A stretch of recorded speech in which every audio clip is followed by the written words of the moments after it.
ಸಂಕ್ರಾಂತಿ ಇದು ಕೇವಲ ಎಳ್ಳು ಬೆಲ್ಲ ಹಂಚುವ ಹಬ್ಬವಲ್ಲ.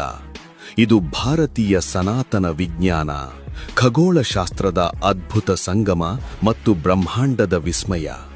ಇದರ ಹಿಂದಿನ ರಹಸ್ಯಗಳನ್ನು ಕೇಳಿದರೆ ಪ್ರತಿಯೊಬ್ಬ ಭಾರತೀಯನಿಗೂ ಹೆಮ್ಮೆಯಾಗುತ್ತೆ. ನಂಬರ್ 1, ಸಾವನ್ನೇ ಕಾಯುವಂತೆ ಮಾಡಿದ ಭಾರತೀಯ ವಿಜ್ಞಾನ. ಮಹಾಭಾರತದ ಪಿತಾಮಹ ಭೀಷ್ಮರು ಅರ್ಜುನನ ಬಾಣಗಳಿಂದ ಇಡೀ ದೇಹ ಜರಡಿಯಾಗಿದ್ದರು. ಹನಿ ನೀರಿಲ್ಲದೆ ರಕ್ತ ಸೋರುತ್ತಿದ್ದರು. ಬರೋಬ್ಬರಿ 58 ರಾತ್ರಿಗಳು ಪ್ರಾಣ ಬಿಡದೆ ಕಾದಿದ್ದರು. ಯಾಕೆ ಗೊತ್ತಾ? ಅವರಿಗೆ ಬೇಕಿದ್ದಿದ್ದು ದಕ್ಷಿಣಾಯನ ಎಂಬ ಕತ್ತಲಲ್ಲ, ಅವರಿಗೆ ಬೇಕಿದ್ದಿದ್ದು ಉತ್ತರಾಯಣ ಎಂಬ ಮೋಕ್ಷದ ಬಾಗಿಲು. ಸೂರ್ಯ ಮಕರ ರಾಶಿಗೆ ಬರುವವರೆಗೂ ಯಮನನ್ನೇ ಗೇಟ್ ಪಾಸ್ ಇಲ್ಲದೆ ತಡೆದು ನಿಲ್ಲಿಸಿದ ಆ ಛಲದ ಹೆಸರೇ ಸಂಕ್ರಾಂತಿ. ಸಾವನ್ನೇ ಗೆದ್ದು ನಿಂತ ಭೀಷ್ಮ ಕಾಯ್ದಿದ್ದು ಈ ದಿನಕ್ಕಾಗಿ.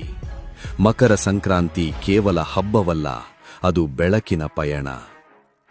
ನಂಬರ್ 2, ಇದು ಜಗತ್ತಿನ ಏಕೈಕ ಸೈಂಟಿಫಿಕ್ ಹಬ್ಬ. ಬೇರೆ ಹಬ್ಬಗಳಂತೆ ಇದರ ದಿನಾಂಕ ಬದಲಾಗಲ್ಲ. ಪ್ರತಿ ವರ್ಷ ಜನವರಿ 14 ಅಥವಾ 15ರಂದೇ ಈ ಹಬ್ಬ ಬರುವುದು ಒಂದು ವಿಶೇಷ.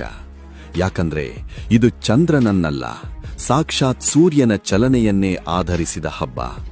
ಸಾವಿರಾರು ವರ್ಷಗಳ ಹಿಂದೆಯೇ ಟೆಲಿಸ್ಕೋಪ್ ಇಲ್ಲದ ಕಾಲದಲ್ಲೇ ಸೂರ್ಯನ ನಡೆಯರಿತಿದ್ದ ನಮ್ಮ ಋಷಿಮುನಿಗಳ ವಿಜ್ಞಾನಕ್ಕೆ ಒಂದು ಸಲಾಂ ಹೇಳಲೇಬೇಕು. ನಂಬರ್ 3, ಕಾಶ್ಮೀರದಿಂದ ಕನ್ಯಾಕುಮಾರಿವರೆಗೆ ಹೆಸರೇ ಬೇರೆ, ಉಸಿರೊಂದೇ. ಕರ್ನಾಟಕದಲ್ಲಿ ಸಂಕ್ರಾಂತಿ, ತಮಿಳುನಾಡಿನಲ್ಲಿ ಪೊಂಗಲ್, ಪಂಜಾಬ್ನಲ್ಲಿ ಲೋಹರಿ, ಗುಜರಾತ್ನಲ್ಲಿ ಉತ್ತರಾಯಣ್. ಅಷ್ಟೇ ಅಲ್ಲ, ಬಾಹ್ಯಾಕಾಶದಿಂದಲೇ ಕಾಣುವ ಜಗತ್ತಿನ ಏಕೈಕ ಮಾನವ ಸಮೂಹ ಕುಂಭಮೇಳ ನಡೆಯುವುದು ಇದೇ ಸಮಯದಲ್ಲಿ. ಮತ್ತು ಕೋಟ್ಯಾಂತರ ಭಕ್ತರು ಕಾಯುವ ಶಬರಿಮಲೆಯ ಮಕರ ಜ್ಯೋತಿ ದರ್ಶನವಾಗುವುದು ಇದೇ ಪುಣ್ಯಕಾಲದಲ್ಲಿ. ಲಾಸ್ಟ್ 1, ಎಳ್ಳು ಬೆಲ್ಲದ ರಹಸ್ಯ.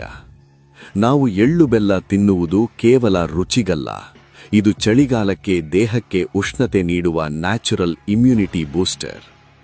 ಒಳ್ಳೆಯದನ್ನೇ ಹೇಳು ಎನ್ನುವುದು ಮನಸ್ಸಿನ ಆರೋಗ್ಯಕ್ಕಾದರೆ, ಎಳ್ಳು ತಿನ್ನುವುದು ದೇಹದ ಆರೋಗ್ಯಕ್ಕೆ.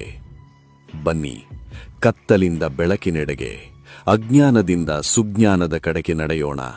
ಇದು ನಮ್ಮ ಸಂಸ್ಕೃತಿ, ನಮ್ಮ ಹೆಮ್ಮೆ. ಎಲ್ಲರಿಗೂ ಮಕರ ಸಂಕ್ರಾಂತಿ ಹಬ್ಬದ ಹಾರ್ದಿಕ ಶುಭಾಶಯಗಳು.